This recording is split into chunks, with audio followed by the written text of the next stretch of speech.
कथा आ पंचक यात्रा खास करी जो आराध्य देवंकर प्रीत्यर्थ करा जाए पुराण शास्त्र रे ए 5 दिन को भीष्म पंचक कहती मन रखते समस्ते भीष्म पंचक कहती भीष्म पंचक कहीं कहती अपन गूगल रे मारिले भी आसीबो भीष्म पंचक तेणु भीष्म पंचक ए 5 दिन रे गोटे गोटे दिन रे आमे जो सब तपस्या करू आपण मन जानिथिबे हविष्याली मान कथा हविष्य करती हविष्य अन्न खाई तपस्या करती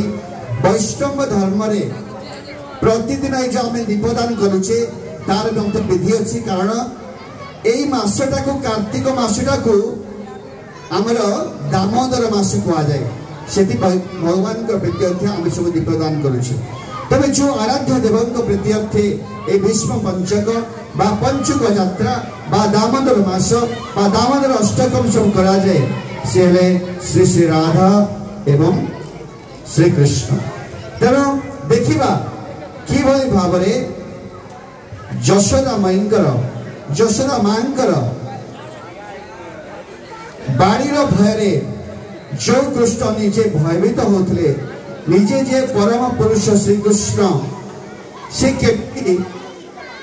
निजे गाई चरेबा को जाउछंती आ हाथ रे गोटे बाड़ी धरी छंती आ कोन धरी छंती बाहुंगी धरी छंती हाथ रे बाड़ी कांड रे बाहुंगी नहीं